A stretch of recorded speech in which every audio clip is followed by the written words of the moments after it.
연봉 5천만 원 직장인, 내년부터 6억 원 집 살 때 대출액 2.4억 1.49억.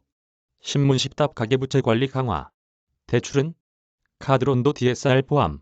우대금리 폐지 탓 주담대 금리. 신용대출보다 높기도 내년 1월 총대출액 2억 원 넘으면 개인별 DSR 40% 적용. 집값 오른 상태서 내 집 마련 앞둔 실수요자는 부담 커져 금융당국, 주담대, 신용대출 등 분할 상환 목표도 상향 조정. 가계부채 증가율 4%대로 묶는 게 목표. 실패된 플랜 B. 문재인 정부 4년여 동안 주택가격과 가계부채는 플러스 상관관계를 나타내며 치솟았다. 정부 발표에 따르면 올 들어 가계부채는 국내 총생산 대비 100%를 넘어섰다. 한 해 우리나라에서 생산된 총액을 더해도 가계부채를 다 갚지 못한다는 뜻이다. 이에 정부는 강도 높은 가계부채 관리 방안을 연이어 내놓고 있다. 6개월 만에 내놓은 11.6 2차 가계부채 대책은 실수요자의 피해를 줄이면서도 주택 투기 수요는 억제한다는 목표로 설계됐다.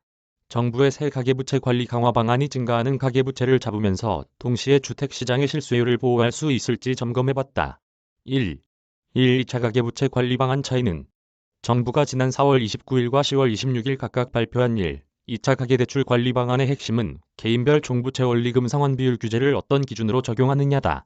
1차 방안은 규제 지역에서 6억 원 초과 아파트를 담보로 대출을 받을 때 개인별 DSR 비율을 40%로 제한하는 내용을 담았다. 이 방안은 지난 7월부터 실시됐다. 당국은 1차 방안을 발표하면서 개인별 DSR 적용 대상을 2023년 7월까지 단계적으로 확대하기로 했는데, 이번 2차 방안을 통해 단계적 확대 시행 시점이 2단계는 6개월, 3단계는 1년 앞당겨졌다.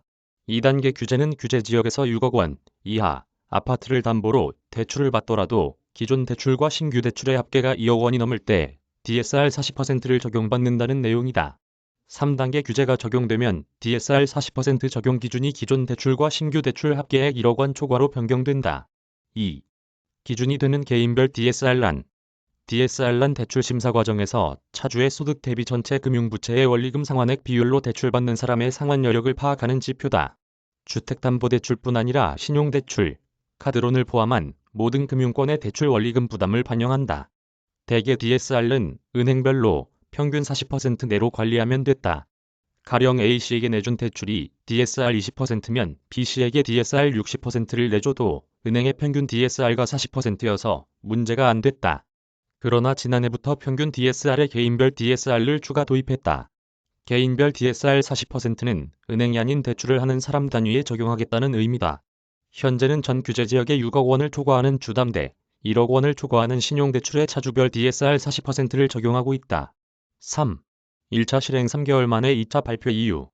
금융당국은 최근 가계부채가 실물경제에 비해 규모가 지나치게 크고 증가세도 주요국 대비 너무 가파르다고 보고 있다.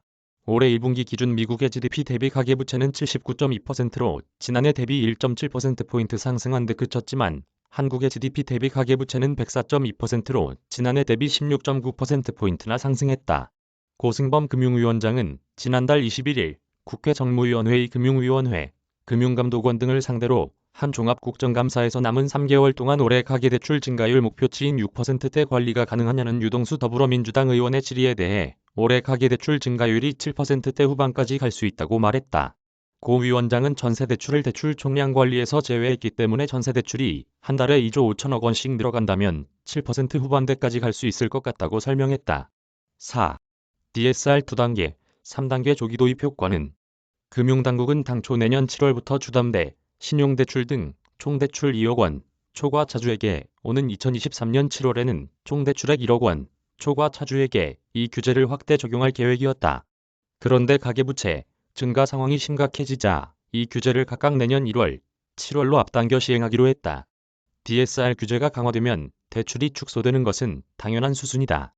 차주별 DSR 2단계가 시행되는 내년부터는 총대출액이 2억 원을 초과하면 개인별 DSR 40%가 적용되기 때문에 경우에 따라 기존보다 대출이 절반 가까이 줄어들 수 있다. 연봉이 5천만 원인 직장인은 원금과 이자를 합해 연간 최대 2천만 원까지만 갚을 수 있도록 대출이 제한된다. 가계부채 급증세를 막기 위해서라지만 집 마련을 앞둔 사람들은 주담대가 줄어들 수 있어 걱정이 될 수밖에 없다. 5. 새 대출 기준, 실제로는 얼마나 주나? 일례로 연봉 5천만 원인 직장인 A씨가 연 3.95%로 신용대출 5천만 원을 받아놓은 상황에서 규제지역에 있는 6억 원짜리 아파트를 금리 연 3.47%, 30년 원리금 균등 분할 상환 조건으로 주담대를 받아 구매한다고 가정해보자. 지금까지는 총 2억 4천만 원까지 대출을 받을 수 있다. DSR을 적용받지 않고 주택담보대출 비율 50% 기준만 적용받기 때문이다. 새 기준에 따라 앞으로 A씨가 내년에 받을 수 있는 대출금은 DSR 40%가 적용되면서 1억 4,900만 원으로 크게 줄어든다. 기존에 받을 수 있던 1억 원 상당의 대출을 받지 못하게 되는 셈이다. 상환 여력이 있어야 대출 가능 금액이 올라가기 때문에 기존과 같이 2억 4천만 원을 대출받기 위해서는 연봉이 7천만 원까지 올라야 한다. 6. 제2금융권 대출 가능 금액은 당국은 개인의 모든 대출을 DSR 산정에 포함시켜야 한다는 원칙을 세우면서도 저소득자와 저신용자의 신용이 위축될 수 있다는 점을 감안해 그동안 이 금융권에 해당하는 카드로는 DSR 산정에서 제외했는데 이번에 포함시켰다. 지난해 하반기부터 생계자금이 필요한 사람들의 카드론이 빠르게 증가하고 있기 때문이다. 내년 1월부터는 카드론도 DSR 산정에 포함된다. 카드론이 개인별 DSR에 포함된다고 해도 일률적으로 얼마나 대출 가능 금액이 줄어드는지는 산정하기 어렵다. 다만 대출 계약서상 약정 만기를 기준으로 향후 산정 만기를 결정할 계획이다. 예를 들어 연소득이 4천만 원이고 주담대가 1억 8천만 원 규제지역 소재에 신용대출 2,500만 원이 있는 사람이 올해까지는 카드론 800만 원을 신청했다면 내년 1월부터 636만 원까지만 대출받을 수 있게 된다. 7. 전세대출이 제외된 이유는 가계부채 총량관리는 금융당국이 은행권의 가계부채 증가율을 일정 비율 안으로 유지하기 위해 기준을 제시한 것을 의미한다. 금융당국은 지난 4월 1차 가계대출 관리 방안을 발표하면서 코로나19 확산을 계기로 한동안 느슨하게 적용한 은행권 총량관리를 본격 재개했다. 올해까지는 기존 9%대였던 가계부채 증가율 목표를 전년 대비 5에서 6% 내외에서 관리하면서 내년부터는 4% 수준으로 묶는다는 계획이다. 당국의 총량관리 기준이 좁혀지면서 일부 시중은행에서는 전세대출이 중단되는 사태가 발생하기도 했다. 지난 8월 NH농협은행이 전세, 신규 대출을 중단한 뒤 피해를 입는 실수요자가 발생하기 시작하자 당국은 한 발 물러났다. 고 위원장이 지난달 14일 전세대출 증가로 가계대출 증가율이 정부 목표치인 6%대를 초과해도 이를 용인하겠다고 밝힌 데 이어 이번 2차 방안 발표에서는 전세대출이 DSR 규제에서 제외됨을 명확히 했다. 8. 분할 상환 확대를 위한 조치 의미는 금융당국은 가계부채의 질적 건전성을 높이기 위해 양적 증가 관리와 함께 분할 상환을 확대하기로 했다. 크게 주담대, 신용대출, 전세대출에 대한 분할 상환을 유도한다는 방침이다. 빌린 돈을 나눠서 차근차근 갚아나가야 하는데 차일피일 상환을 미루다가 일시 상환의 위험에 놓이게 되는 상황을 막자는 취지다. 당국은 주담대의 경우 업권별 전체 주담대 분할 상환 목표를 상향 조정했다. 은행의 주담대 분할 상환 목표는 전체 주담대 중 57.5%였지만 내년에는 60.0%로 늘릴 계획이다. 상호금융은 40.0%에서 45.0%로, 보험은 65.0%에서 67.5%로 각각 높여 잡았다.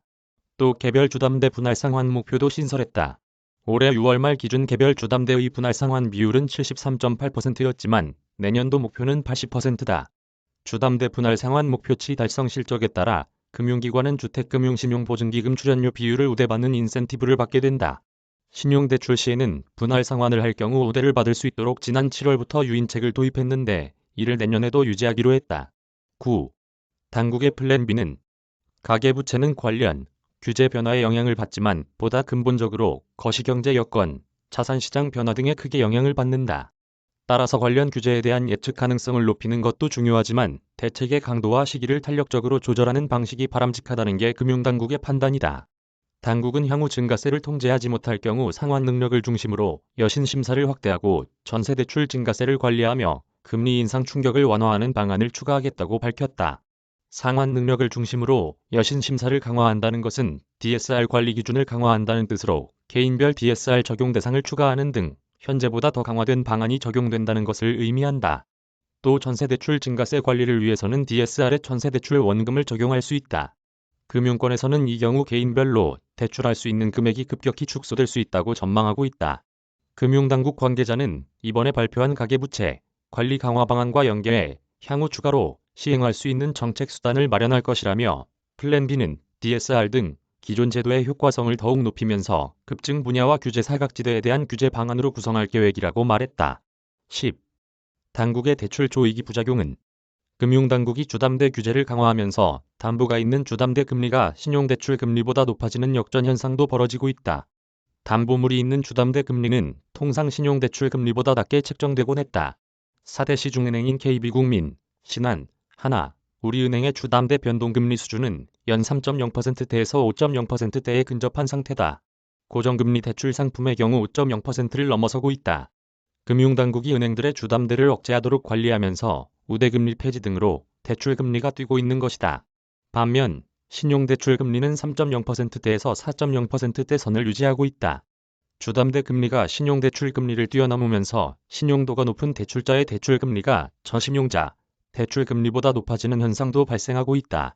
의사와 변호사 등 고소득자들 대상 전문직 신용대출 상품의 금리가 3.0% 수준인데 반해 일반 직장인 신용대출 금리가 2.0%대인 상품이 나오고 있다.